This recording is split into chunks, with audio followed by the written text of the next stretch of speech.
Hello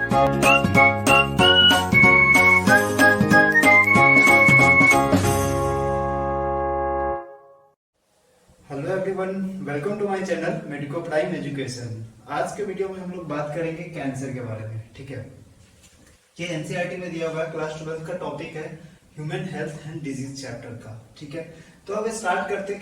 cancer क्या होता है? कैंसर एक बहुत ज्यादा जो जानलेवा जो वर्ल्ड में बीमारी है वो कैंसर है। ठीक है, हर जगह से मतलब जिस भी क्षेत्र में चले जाओ कैंसर ज्यादातर मरीज देखने को मिलते हैं। ठीक है, सबसे पहले देखो कि ये ड्रीड डिजीज है, मतलब जानलेवा। ठीक है, और ये नॉन इन्फेक्शस है, मतलब ये फ्लूइड के कांटेक्ट में आने से नहीं फैलता। ठीक है, ना फ्लूइड के कांटेक्ट में आने से फैलता है, ना किसी भी चीज से फैलता है। किसी भी चीज से ये फैलता नहीं है। ठीक है, जैसे कि वायरल नहीं है, ये सब कुछ नहीं होता।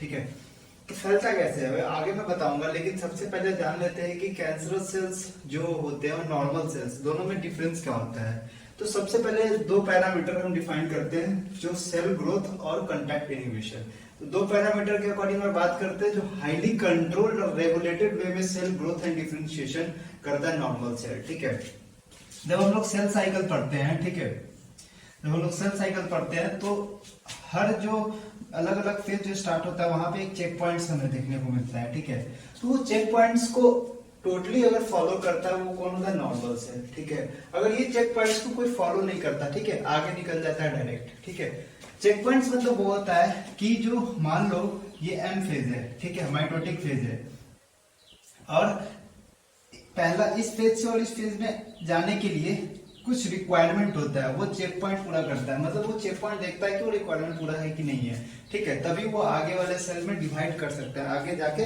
डिवाइड कर सकता है। आई बात समझ में? तो देखते हैं कैंसरस सेल और नियोप्लास्टिक सेल सेम ही सेल है। ठीक है, एक ही बात है।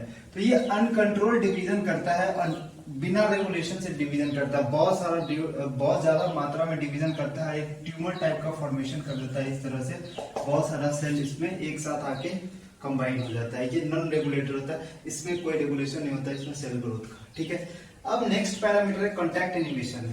कांटेक्ट इनहिबिशन का मतलब होता है कि मान लो ये एक सेल है, ठीक है, और ये एक सेल है, तो ये सेल का ग्रोथ हो रहा है। ठीक है, अब ये ग्रोथ के कारण इस सेल का ग्रोथ क्या होता है? रुक जाता है। ठीक है, तो ये सेल आपस में क्या करता है? कांटेक्ट इनहिबिशन करता है।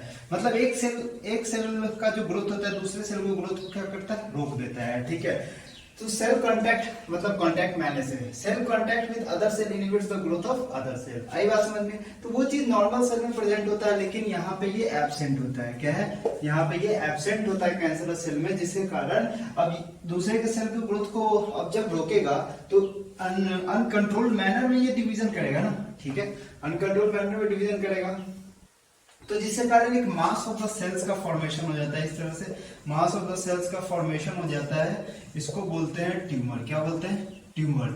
ठीक है, या फिर एक नए तरह का साइटोप्लाज्म का मास बन जाता है, जिसको बोलते हैं नियोप्लाज्म। नियो मींस न्यू और प्लाज्म मींस साइटोप्लाज्म से रिलेटेड है, तो नए तरह का मास बन जाता है, जिसको बोलते हैं नियोप्लाज्म। आई बात समझ में?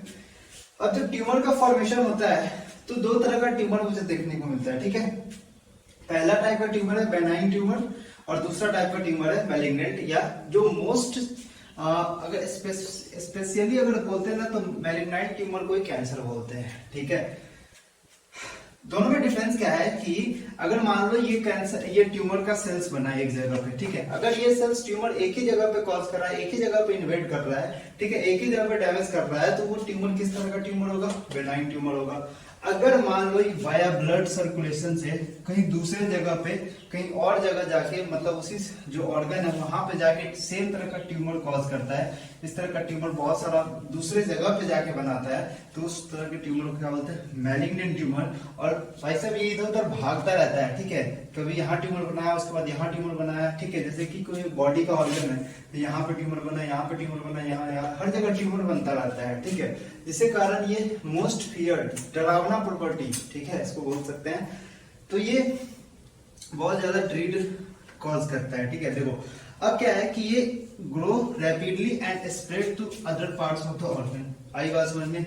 इन्वेड करता है and can damage other cell. ठीक है, दूसरे सेल को डैमेज कर सकता है। आई बात समझ में?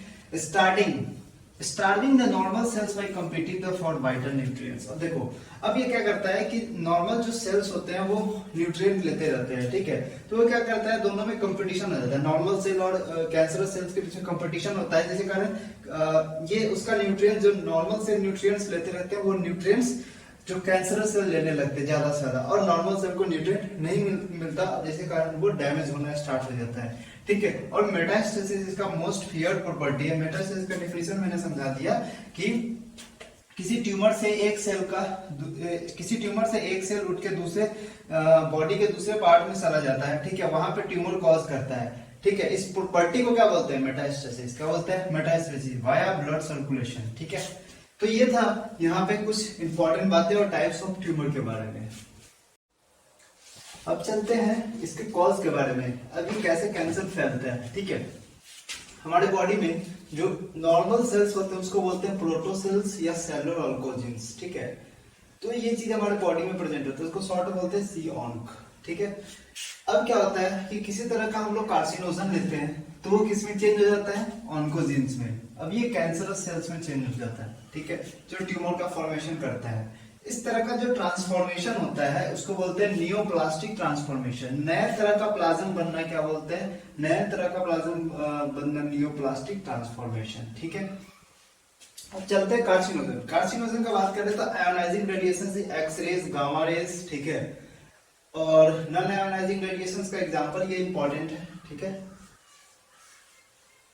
यूवी रेज होता है, non ionizing radiations UV rays होता है। केमिकल एजेंट्स, टोबैको स्मोकिंग करने से भी क्या होता है, कैंसर फैलता है, ठीक है। और बायोलॉजिकल एजेंट जैसे कि ऑन्कोजेनिक वायरस, जिसके पास वायरल ऑन्कोजीन्स प्रेजेंट होते हैं, ठीक है, ऑन्कोजेनिक वायरस। इस तरह के पेशेंट को कैसे ट्रीट किया जाता है, अल्फा इंटरफेरॉन्स देके, ठीक है।